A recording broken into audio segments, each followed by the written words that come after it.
উফ উফ কি গরম! এই গরমে টেকা যায়? এর ভিতরে আবার লোডশেডিং, ফ্যানও চলছে না। গ্রামে এসে পুরো অস্থির, কারেন্ট যায় আর আসে। প্রকৃতিও যেন থমকে গেছে, গাছের পাতাও নড়ছে না। এই যে বাঁশপাতা একটু নড়ছে না, বাতাস নেই। চতুর্দিকে শুধু গরম আর গরম। এভাবে থাকা যায়? কোনো পাতাই নড়ছে না, প্রকৃতি থমকে গেছে। এই দেখুন, এই গাছের পাতাও নড়ছে না, কোনো বাতাস নেই, নড়বে কিভাবে? সব গাছের পাতা চুপচাপ বসে আছে। মনে হয় সবাই গরমে হাঁসফাঁস করতেছে।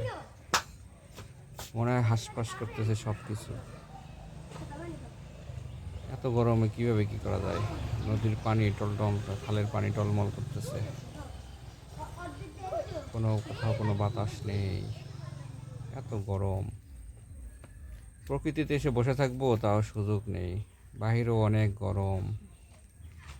এত গরম যা কল্পনার বাহিরে, অথচ কারেন্ট যায় আর আসে। এতবার লোডশেডিং, সারা রাতে শুধু আসে আর যায় কারেন্ট।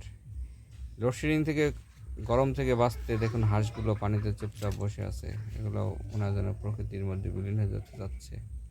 তাদের গরমে তাদের তো পানি। বন্ধুরা, চলে এলাম বাজারে। তীব্র গরমে এখন একমাত্র সম্বল হচ্ছে হাত পাখা।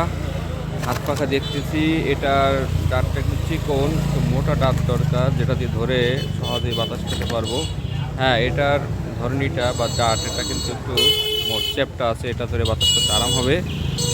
হ্যাঁ, এটাও ঠিক আছে, এটাও চ্যাপ্টা আছে, এটা ধরেও বাতাস খেতে আরাম হবে। আর দেখি আরও পাই কিনা। আর তো পাওয়া যাচ্ছে না, দেখা যাক এটা কি অবস্থা। এটা হচ্ছে চিকন, না এটার ধরনীটা চিকন, এটা দিয়ে হচ্ছে না। দেখা যাক আর একটা, এটাও চিকন, এটাও দিয়ে হবে না। হ্যাঁ, এটা দিয়ে হচ্ছে না।